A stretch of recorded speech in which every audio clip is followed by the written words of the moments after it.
Ya, misteri kematian Bribda Ignatius itu akan saya bahas di Apa Kabar Indonesia malam hari ini, masih dengan Pak Benny Mamoto di sini dari Kompolnas. Saya juga telah tersambung pemirsa dengan ayah dari korban, yakni Pak Pandi, mohon maaf Pak Pandi, dan saya juga sudah melihat di sini Pak Sugeng Teguh Santoso, Ketua IPW. Mungkin saya ke Pak Pandi terlebih dahulu. Pak Pandi, saya turut berduka sedalam-dalamnya Pak atas kehilangan Bapak dan juga keluarga.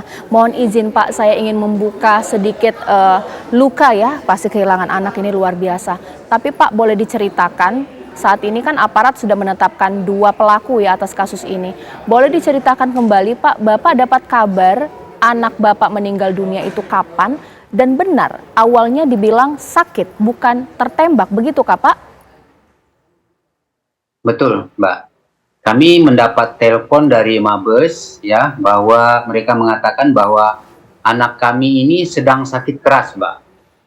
Nah, kemudian tidak lama kami mendapat telepon lagi dari Polres Melawi ya, mengatakan bahwa pesan dari Mabes mengatakan kepada kami supaya kami segera turun, anak Bapak dan Ibu sedang sakit keras. Nah, kemudian tidak lama lagi dari Polda, dari tim Densus 88 Anti Teror wilayah Kalimantan Barat menelpon kami juga untuk segera berangkat ke Jakarta karena anak Bapak sedang sakit keras. Nah, kami segera bergegas berangkat dan siap-siap ya menuju ke Jakarta, berangkat dari Melawi menuju ke Pontianak. Pada saat itu karena kami terima berita ini jam setengah 12 siang, kami siap-siap berangkat karena tidak ada mendapat tiket dari Pontianak ke Jakarta, karena kami sampai di Pontianak itu jam 8 malam lewat ya, jadi penerbangan sudah tidak ada pada hari Minggu itu. Nah, kemudian dijadwalkan kembali tiketnya di hari Senin ya, keberangkatan kami dengan ibunya jam 7 pagi dari Bandara Supadio ke Jakarta.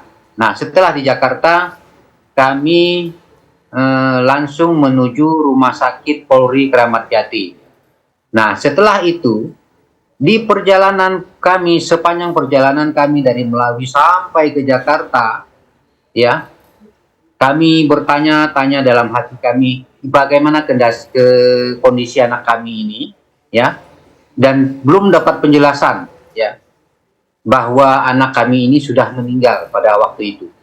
Nah, setelah kami sampai di Rumah Sakit Polri, kami baru diberi penjelasan oleh tim penyidik tentang kronologis kejadian anak kami ini. Nah, mereka menjelaskan bahwa seniornya disuruh datang ke tempat seniornya ya, seniornya ini 3 orang dan 1 orang anak saya, jadi berempat. Kemudian datanglah mereka ini, anak saya ini, dan di situ mereka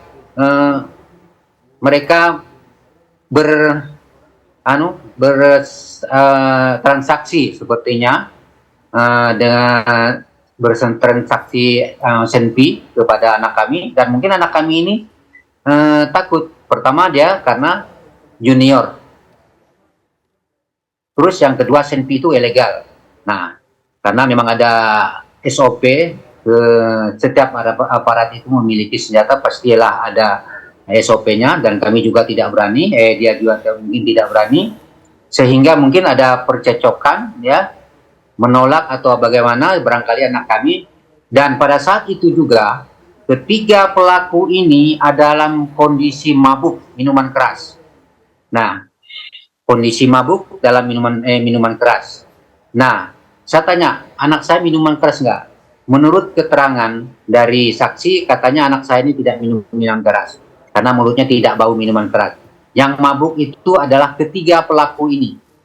Nah, mungkin kami tidak percaya dengan penjelasan dari pihak Mabes bahwa eh, Bisa komentarin, Bang.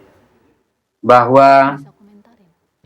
kami eh, bahwa penembakan yang dilakukan oleh pelaku ini disebut kelalaian. Kami tidak percaya, mungkin ini memang betul-betul sengaja Baik, Pak ditembak Pandi. oleh pelaku, ya, dengan kondisi bekas tembakan yang Baik. tidak masuk di akal bagi kami, Pak ya, Pandi. ketika mengambil senjata terus ditodong, ditunjuk artinya ya kepada anak kami, ditunjuk dalam arti masih pertanyaan besar juga bagi kami, mungkin itu ditodong barangkali, Pak Pandi. ya, Pak Pandi. sehingga pada saat itu anak kami Pak Pandi. jatuh dan dikatakan katanya meninggal di tempat. Ya, Pak Pandi, Pak Pandi, Pak. Ya, Ditahan ya. dulu Pak, mohon maaf. Saya nanti akan bertanya lagi lebih lengkap mengenai kronologis kejadian. Tapi saya harus jeda dulu pemirsa, karena saya punya pertanyaan nanti saya akan tanyakan kepada Pak Sugeng dan juga Pak Benny Mamoto. Ini dari prosedur saja deh, paling sederhana prosedur. Ada yang salah tidak? Keluarga dikabari sakit, ternyata ketemu anaknya sudah meninggal dunia, senpi ilegal, dan lain-lainnya. Usai jeda berikut. Yang pertama tadi menanyakan terkait dengan asal senjata api. Jadi dari penyidikan yang kita lakukan, senjata ini dipegang oleh IMS, namun itu pengakuannya adalah milik IG. Nah, saat ini kita masih melakukan pendalaman, nanti kita akan melakukan konfrontir terhadap dua orang ini tentang asal-usul senjata. Kemudian yang kedua terkait, tadi ada pertanyaan terkait bisnis senjata, sejauh ini kami belum menemukan adanya transaksi senjata api. Kita masih melakukan pendalaman terhadap para saksi dan tersangka, sehingga nanti apabila sudah ada jawaban dari mereka nanti akan kita beritahukan lebih lanjut.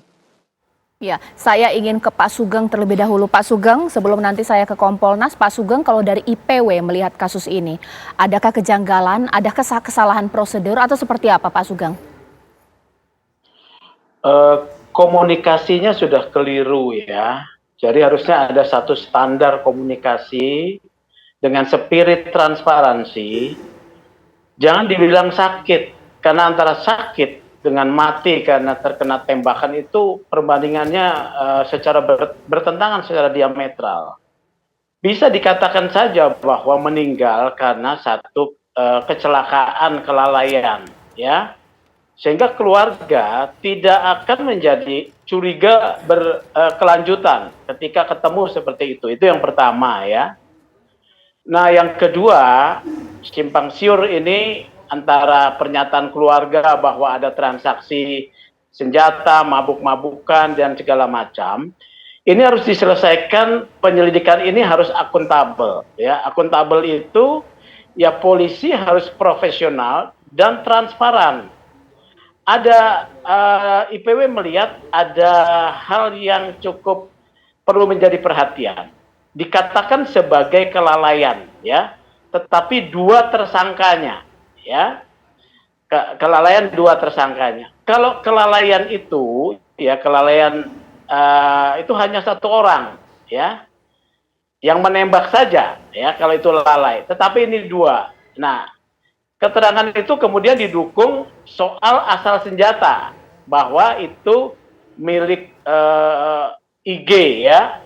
Nah, ini harus didalami, adanya butuh satu transparansi. Nah, ini bisa dijawab nanti dengan satu tindakan olah TKP, kemudian juga rekonstruksi, ya, olah TKP dan rekonstruksi. Tadi sudah dikatakan bahwa senjata itu diangkat kemudian meletus, tadi ada disebut begitu. Itu bukan kelalaian, ya, apalagi beberapa waktu kemarin IPW juga minta supaya kadar darah diperiksa kadar zat adiktif ataupun miras yang ada di dalam darah. Ini posisinya sedang mengandung zat yang berat atau tidak yang bisa mempengaruhi kontrol dari itu. Kalau itu terjadi, ini bukan kelalaian, ya. Karena melekat kepada kepolisian, pada tugas polisi dilarang mabuk-mabukan, dilarang menggunakan zat-zat yang bisa mengganggu kesadaran atau kontrol. Jadi Kuncinya adalah akuntabilitas penyidikan ini ya. Yang ketiga ini kasus bukan seperti Sambo. Ini kasus pelanggaran biasa karena level dari pihak-pihak yang terlibat ini tidak high profile dan juga penanganannya oleh Polres. Jadi artinya institusi Polri sudah melihat kasus ini bukan kasus yang high profile. Cukup bisa ditangani oleh Reskrim Polres. Nah, Reskrim Polres ini rentan ini ya terhadap, karena dia di bawah, terhadap intervensi. Tetapi yang saya harapkan Kapolres maupun penyidik di Polres Bogor harus profesional karena jabatan mereka juga dipertaruhkan di sini ya. Saya berharap penyidik-penyidik Polres Bogor, Kasat Reskrim dan juga Kapolres harus profesional. Apa adanya sampaikan.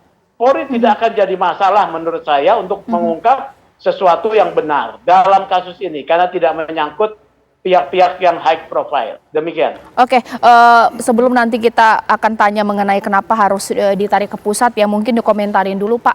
Seakan tidak belajar ya Pak ya mengenai prosedur kematian seorang aparat, sejujur-jujurnya itu harus dilakukan apapun itu. Kenapa harus sakit dulu kemudian orang tua datang ternyata berbeda. Ini seperti apa Pak? Ya, yang pertama tentunya ini menjadi bahan evaluasi ya dalam hal komunikasi sehingga ke depan tidak terjadi lagi. Ini perlu diklarifikasi dulu siapa yang menyampaikan, argumentasi itu tujuannya apa. Ini harus jelas nanti. Oleh sebab itu kami dari Kompolnas merekomendasikan demi transparansi, maka dalam gelar perkara nanti ketika penyidikan sudah selesai dengan menghadirkan keluarga. Sehingga keluarga nanti bisa melihat fakta-fakta hukum apa yang ditemukan, proses pembuktian termasuk komunikasi di handphone bagaimana, CCTV, bahkan ketika rekonstruksi itu dihadirkan. Kemarin minggu lalu saya ke Banyumas, tahanan yang meninggal. Rekonstruksi dengan menghadirkan keluarga korban. Sehingga mereka menyaksikan dengan didampingi penasihat hukumnya tahap demi tahap. Mereka tahu kenapa sampai terjadi kematian. Ini menjadi penting karena contoh tadi pagi dari Kompolnas diundang oleh Divpropam untuk gelar. Ini bentuk transparansi. Kami juga rencana minggu depan akan turun ke Polres Bogor untuk gelar untuk kasus pidananya. Oke, baik. Transparansi, komunikasi kita singkirkan dulu sejenak pemirsa, karena saat ini juga pertanyaan Pak Sugeng adalah harusnya ini sudah bisa dilakukan di level reskrim ya pemirsa ya, tidak harus ditarik ke pusat. Saya juga ada pertanyaan dari Pak Pandi. Pak Pandi, ini berawal dari pernyataan Bapak juga ketika bertemu dengan pihak Densus juga mengatakan bahwa anak Bapak ditawari senjata ilegal, bisnis senjata ilegal. Saya tidak mau menambah-nambah, persis perkataannya itu seperti apa dan siapa sih yang mengatakan Pak, bagaimana? Ya, baik. Pada saat itu anak saya ini dipanggil oleh 3 seniornya di flatnya ya. Kemudian datanglah anak saya ini kepada mereka. Nah, saya jelaskan lagi bahwa kondisi mereka ini mabuk dan mungkin pada saat itu mungkin ya, menurut penjelasan dari tim penyidik Densus 88 bahwa kondisi mereka ini mabuk dan mereka ini memang betul berbisnis senjata ilegal itu tadi. Nah, mungkin karena kondisi sudah mabuk, ya mungkin kondisi karena sudah mabuk jadi membuat mereka cekcok barangkali dengan anak saya ya. Karena kondisi anak saya tidak mabuk, mungkin ya bahasa atau mungkin cara mereka pelaku ini bertindak sehingga di luar dari nalar pemikiran yang jernih untuk melakukan tindakannya itu. Pak Pandi, saya ulangi lagi, berarti tim penyidik menceritakan kronologis itu kepada Bapak begitu? Ya. Oke. Tim penyidik menceritakan kepada kami bahwa pada saat itu si pelaku ini Bapak catat tidak, ingat tidak nama penyidik ya dari Pak? tasnya katanya kan. Pak Pandi, Bapak catat tidak nama penyidiknya Pak, atau mungkin ingat? Gimana Mbak? Bapak ingat tidak nama penyidik yang mengatakan itu kepada Bapak? Saya tidak Lupa? saya ingat Mbak, Oke, karena tidak mengapa. Tidak pada saat mengapa. itu kami dalam kondisi berduka, sangat betul, terluka betul, dan betul. berduka. Paham. Tetapi pembicaraan tim yang pada saat itu kami rekam. Oke. Wah, ada rekamannya. Ya, Baik. rekaman itulah kami sampaikan kepada keluarga besar kami, sehingga sampai saat ini keluarga besar kami tidak terima dengan apa yang dilakukan oleh pelaku. Pak Pandi ditahan dulu ya. Sekarang saya ke Pak Sugeng. Menarik Ya. Pak Sugeng, terkonfirmasi dari Pak Pandi, ayah korban, ada perkataan dari penyidik mengenai bisnis senjata api ilegal. Tapi hari ini dibantah hal tersebut, Pak. Bagaimana Pak Sugeng? Itu mudah pembuktiannya ya. Pembuktiannya adalah dengan memeriksa senjata dan juga proyektil pelurunya. Apakah itu senjata dinas yang tercatat ya, atau senjata yang ilegal? Itu kan ada saksi-saksinya, ada tersangkanya. Itu mudah. Di sini kuncinya adalah kalau senjata itu ilegal ya, terkait bisnis senjata atau tidak, itu akan dikenakan undang-undang darurat, tambahannya pasalnya ya. Baru akan ditanya latar belakangnya. Apakah ini senjata untuk dibisniskan atau ada pada pelaku pada tersangka itu seperti apa ya? Itu bisa didalami. Yang penting di sini adalah penegakan hukum keadilan untuk korban. Kalau kelalaian kan pasal 359 itu ancamannya rendah ya. Kelalaian. Kalau misalnya dikenakan pasal 338 ya, dan juga undang-undang darurat, itu mungkin memenuhi rasa keadilan untuk korban, keluarga korban. Seperti itu. Baik. Ya. Pak Beni, boleh dong dikomentari karena pihak kepolisian saat ini membantah mengenai ada bisnis seperti itu. Tapi ini juga membuat kita juga curiga kalau memang tidak ada bisnis senjata api ilegal, ya sudah tidak di pusat kasus ini. Ini seperti apa, Pak? Yang pertama, pengembangan kasus ini sementara berjalan. Tentunya nanti pasti akan dirilis hasilnya bagaimana. Seandainya senjata ini dalam pembuktian nanti tidak terdaftar, tentunya akan diusut asal-usulnya, dari mana, dari siapa, dan sebagainya. Kemudian kenapa sampai keberadaan di situ. Ini bagian dari penyidikan. Kita berharap nanti ini akan transparan ketika gelar perkara, orang tua korban diundang, sehingga nanti tahu persis duduk masalah sesungguhnya seperti apa. Jadi tidak mengira-ira atau tidak menduga-duga, menerka, tetapi faktanya demikian dengan dukung bukti seperti ini dan sebagainya. Dan kami berharap kasus ini bisa secepatnya diusut tuntas, sehingga nanti di sidang pengadilan akan digelar, publik bisa tahu peristiwanya itu yang terjadi bagaimana. Baik. Terakhir mungkin saya ingin ke Pak Pandi. Pak Pandi, tampaknya memang di sini pasti ya aparat kepolisian serius juga mengungkap ini. Apa harapan Bapak? Apakah jangan ada lagi ditutup-tutupi atau seperti apa Pak Pandi? Baik, saya dan keluarga besar saya, ya, masyarakat suku adat Dayak, karena saya memang orang Dayak, Bapak Ibu, ya. Jadi sudah banyak masukan dari keluarga besar kami ya di Kalimantan, dan saat ini kami sudah menyerahkan kasus ini kepada LBH yang kami percayakan untuk membantu kami dalam penyelesaian kasus ini. Nah, kami mohon agar nanti dalam pelaksanaan proses hukum ini, kami mohon dari keluarga kami untuk diproses secara adil,